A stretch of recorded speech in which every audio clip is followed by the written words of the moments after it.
What is good, YouTube? My name is Velikan. In this video, we are taking a look at the tier 4 relics for League 6, Demonic Pacts for Oldschool Runescape, and we are starting with Transmutation. Upon choosing this relic, you will receive a wall of text. You will receive the Transmutation Ledger. The active effect for Transmutation Ledger is that the high level alchemy and the low level alchemy spells transform into two new spells, Alchemic Divergence and Convergence. It upgrades and downgrades 10 of a resource into a higher tier. Both spells cost 1 nature rune, no level requirements, and give 10 magic experience for each item transmuted. That's before leaks multipliers. The ledger can be equipped and acts as an infinite source of nature runes. Um, when cast upon noted items, these spells will automatically be recast over time as long as the items are available in the same slot in your inventory. We've seen this or similar things with alchemy in previous leagues. Alchemy spells, however, will not be automatically recast. My first thought was, what the hell does transmutation even do? Like, what does higher tier even mean? So, after a little bit of thinking, and of course, just looking on Discord because I'm dumb, it upgrades or downgrades logs, bones, raw fish, not cooked fish, by the way. So, a couple of things. You can go from regular logs to redwood logs. You can go from raw shrimp to anglerfish and dark crabs. You can go from regular bones all the way to superior dragon bones. You can go from copper ore to runite ore. Mind you, that you cannot, I repeat, you cannot transmutate bars, so only ores. Then you can do seeds, basically all the herb seeds, tree seeds, fruit tree seeds as well. You get ultra compost for free. Uncut gems, not cut gems, but uncut gems. You can go from sapphire to dragonstone, and it caps at dragonstone. You cannot get onyxes. That is important. And then runes is also very interesting as you can get up to wrath runes, and you can also downgrade into pure essences. And then for hides, you can make black dragon hides out of cow hides. Very, very cool. So obviously, this relic buffs every production skill, including prayer, as you can now use the highest level resource available. This ties into your area picks. You can get wrath runes without Fremenic and or Kandarin. I believe you can get wrath runes from Vorkath in Fremenic, and if you were to go Kandarin, I think you don't need Fremenic this time around. You would have to double check that. But either way, you don't have to if you pick Transmutation. So that's really cool. You can get your hands on Vorkath bones, the superior dragon bones, without Fremenic. You can get redwoods without Zaya. You can get anglerfish without Zaya. You can get dark crabs without Wildy. And probably some more things that you can get without certain areas. That is really, really, really strong. Alternatively, Transmutation loses a bit of its value if you have good resource spread on your area picks, right? That said, though, with Transmutation and let's say Endless Harvest, you can probably grab any high level resource way faster with Transmutation than you would without, right? Keep that in mind. Then you can transmute herb seeds and tree seeds to the ones that you want and or need. That is very, very strong. It also helps with the 200 mil combat task, as magic is now the easiest slash AFKest way to train with Transmutation. It also helps with tasks that require certain resources like crafting dragonhide tasks or fletching longbow tasks. That said, there was a live stream today with Foes, Critic, and Doubleshine, and Jagex mod Husky said that you cannot complete tasks from locked areas with transmuted items. So he mentioned specifically there might be a task where you would have to fletch redwood logs, and it would be a Zaya task or a Karen task. If you are not in current, you cannot cheese the task with transmutation, right? Keep that in mind. So, transmutation, how does it tie into other relics, specifically tier 1 and tier 2? Endless Harvest is obviously strong with transmute. I like it the best. As you can harvest lower tier resources and then transmute them up, right? You can just endlessly harvest, let's say, copper or iron ore, and then transmute them up to runite. Very, very strong. Then Barbarian Gatherers. I don't think it makes a lot of sense to go Barb Gathering with Transmute. There are certain things that you cannot transmute, like Amethyst, and that might be interesting for Barbarian Gatherers. And maybe there are some other niche picks, but I don't really see a lot of synergy here. And then Abundance with Transmute is interesting because it lets you grab whatever resource you need for higher level tasks while doing it 10 levels earlier. And it kind of fits the rushing profile that Abundance brings, right? So Abundance with Transmute is interesting. I'm not saying it's the craziest thing in the world. I really like Endless Harvest with Transmutation, but still, it fits. It like Abundance Transmutation fits the rush profile. Moving on. Hotfoot is kind of awkward with transmute, as you cannot transmute cooked fish and smelted bars. So it doesn't really. It's not really the worst combination in the world. It's just that they don't really help one another. Friendly Forager with Transmute is also kind of wonky. Transmute gives you full control over seeds, so if anything, it's another reason to skip Friendly Forager. And then Woodsman with Transmute is okay. Transmute obviously doesn't help fire making, and Woodsman already solves fletching, but you can transmute your seeds into what you want. So I think the skill coverage and the fact that you can transmute your herb and your tree seeds into whatever you need makes the Woodsman with Transmute pick kind of decent. Not the worst. Moving on. Conniving Clues. When opening a rewards casket, you have a chance to receive clue contracts, which can be consumed to teleport you to your current clue step. Reward caskets have a chance to contain a clue of the same tier. Clues from creatures and impling jars now have a drop rate of 1 in 15. Clue vessels from skilling are 10x more likely to drop. All clues have the lowest possible number of steps and will give the maximum amount of reward rolls. That is the big one. Emote, Fallow, and Charlie clue steps no longer have items requirements. Cool.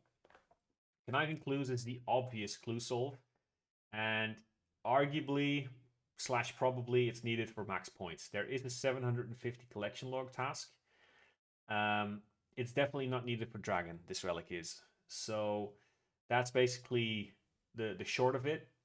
Its strength is 100% dependent on the points available for the clues. Husky mentioned in the live stream, again with Focus Critic and Double Shine, that was today, or at least the day of recording, that he reduced the amount of clue tasks. I don't know if that means one-on-one that it takes less time to finish all the clue tasks, but he said explicitly, I believe, if I remember correctly, that it's a little bit less of a grind. And that would argue that Conniving Clues becomes weaker, right? I'm not sure. You would have to check the first of all, you would have to check the task list from last year if you want to get a clue, and then that wasn't intended, by the way, that pun. And then you would have to check on the day of release the task list for League 6, right? To get a decent idea of whether or not this relic is worth it for you. Then, Jagex Husky on Discord about Larcenist. For clues, they do get multiplied 10x, and we will make sure that the relic description and the blog are updated before launch. In case you don't know, actually, let's start with Larcenist. In case you don't know what Larcenist is, it's a pickpocketing relic, and it 10x's loot. Then it's said that for clues, the loot was not 10x'd. However, that was a mistake, and Jagex's Husky has confirmed that clues do get 10x'd, right? Why is this interesting? If you are in Kandarin, you can pickpocket gnomes, paladins, and heroes for medium, hard, and elite clues respectively. And if you get 10x, and you will, basically you have your hands on easy, medium, hard, and elite clues, because easy clues are in Varlamore, and then medium, hard, and elites are in Kandarin. So Larcenist plus Kandarin pickers have a bunch of clues available to them anyway, and that might devalue Conniving Clues. Actually, it will devalue Conniving Clues, right? So Conniving Clues is a funny one. I already mentioned that Jagex Husky said that the tasks for League 6 regarding clues will be a little bit less grindy, but this guy, by the name of Paranite on the OSRS Leagues Discord, he posted a breakdown, and that's assuming the League's 5 tasks, keep that in mind. So he assumes that of the 750 clogs that you would need, about 400 of them realistically come from clues. He also looked at the League's 5 tasks, and last year we had, for instance, separate tasks for doing, let's say, hard clues, for example. You would have to do 75 hard clues, you would have to get 50 uniques from them, and you would have to fill 30 clogs, right? Obviously, it's not just hards, it's beginner, easy, medium, hards, elite, and masters. And long story short, if you would take the average time to solve a whole clue, and this is where Paranoid admits that he might be most off, he estimates that you would have a 73 plus hours spent without the clue relic on finishing the clue tasks, right? Then, of course, with the Conniving Clue relics, he estimates that you would need 42 hours. Obviously, this is assuming that these numbers, especially on the bottom of our screen, are correct. So he says a beginner clue would take you 15 seconds, a elite clue would take you 5 minutes, a master clue would take you 6 minutes, right? Take that into consideration. Do with this what you will. Granted, this guy might be wrong. I did think it gave a pretty decent insight of how much time this relic may or may not save. And I'm just going to leave it at that. I am not a point capper. I will never be a point capper in leagues. It's also not the point of this video. I'm just trying to show you this because I think without showing you this, it's kind of like, okay, yeah, Conniving Clues solves clues, and then what, right? So let's park it for now. Then, Butler's Bell, aka the Bolter's Bell. Upon choosing this relic, you will receive the Butler's Bell. Even when the bell is rung, a demon butler will be summoned to work for you. The butler's work will continue even when you are offline. That is very interesting. So the butler can gather the following resources for you: ores, fish, logs, picking flax, and farming herbs. Additionally, the butler can also process the gathered items, but at half the rates. He can get you bars, cooked fish, planks, bowstrings, and unfinished potions. When he processes resources for you, so not when farming them, only when processing them, he will share a 10 experience before multipliers with you in the relevant production skill per resource. Let's get one thing out of the way. Processing planks, that's the fourth bullet point. Processing planks gives fletching experience and not construction, right? That is important, very important. The fifth bullet point says you do get herblore experience for processing unfinished potions, right? Okay, so what exactly are we looking at? So per 24 hours, with the Butler's Bell, you could get 252 cooked manta rays and 151 cooked anglers. Why am I saying this? I'm saying this because this butler could basically give you enough food for PVM, I would argue. Then for Herblore, he would give you 936 Irid potions unfinished.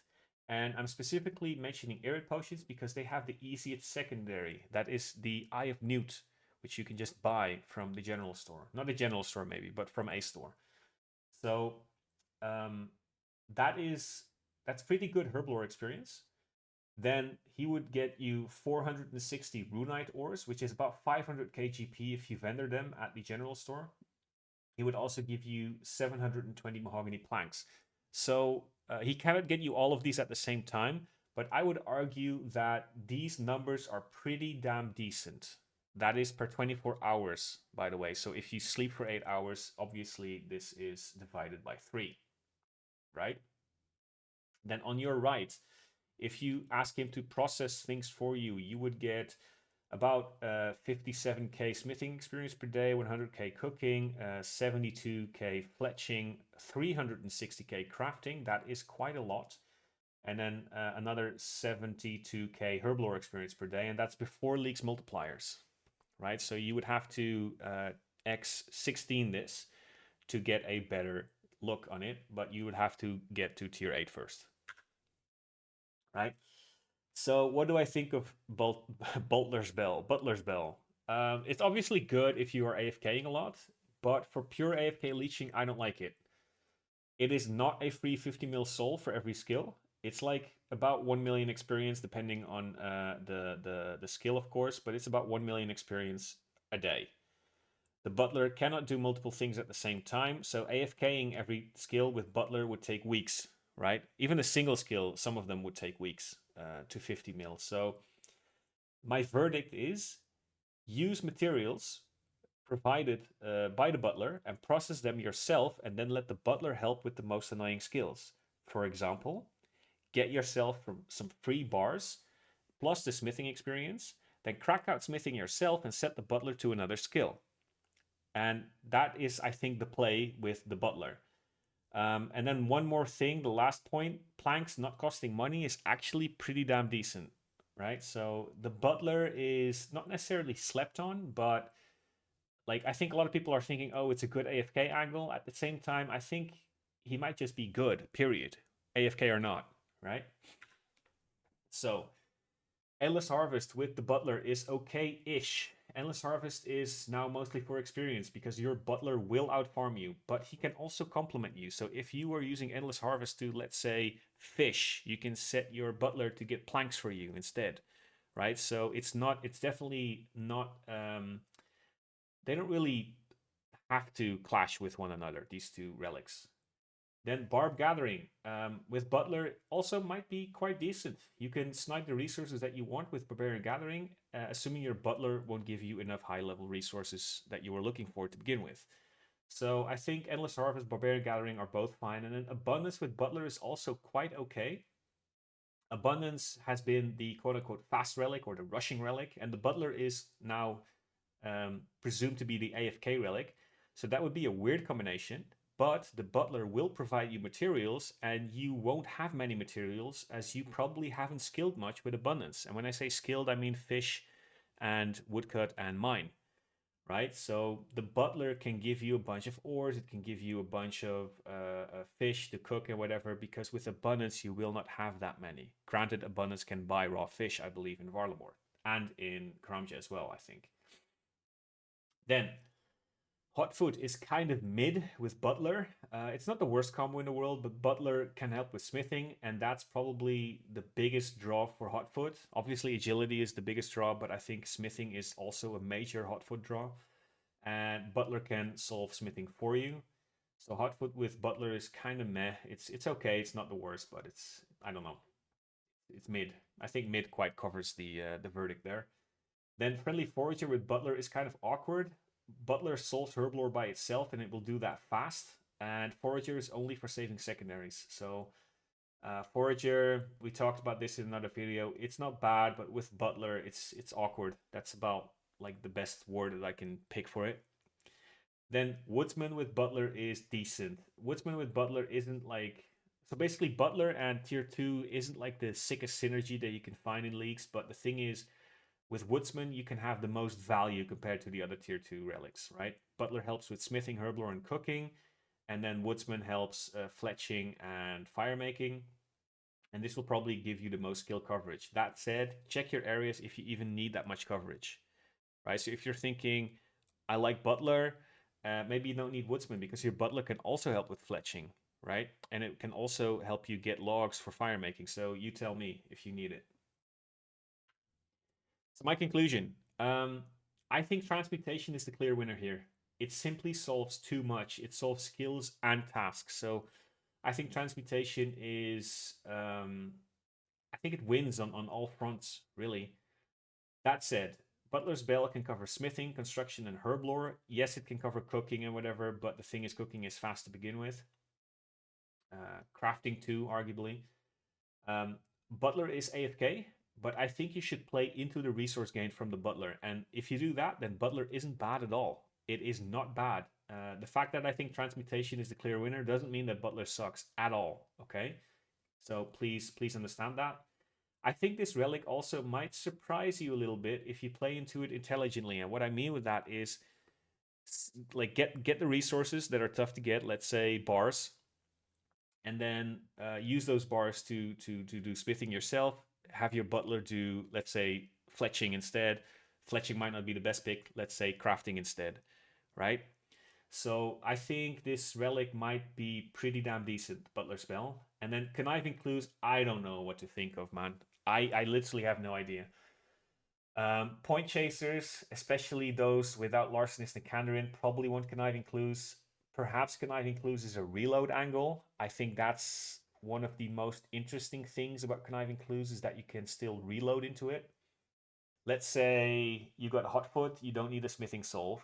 and then you got I'm doing this from the top of my head. Let's say you have Barbarian Gathering or Endless Harvest. It doesn't really matter, and you got pretty decent area spread, so you don't need to transmute into very high level stuff. Then maybe you can just AFK a lot, and then perhaps in that exact scenario, Conniving Clues might be a better pick for you. That's about like the one scenario that I can think of going Conniving Clues. But I don't think Conniving Clues is interesting for most people, to be honest. Um, Conniving Clues does not solve money, so without abundance and hot food, beware. I'm not sure if at tier 4 money is going to be a big problem, but if you are not going abundance, let's say you go Endless Harvest, and then without hot foot, you cannot grab like the easy 10Ks from the Marcus of Grace and whatever. You might have you might be in a tricky situation there, money wise, right? So if I'm missing something, and I might, please let me know in the comments down below. And thank you for watching. Bye bye.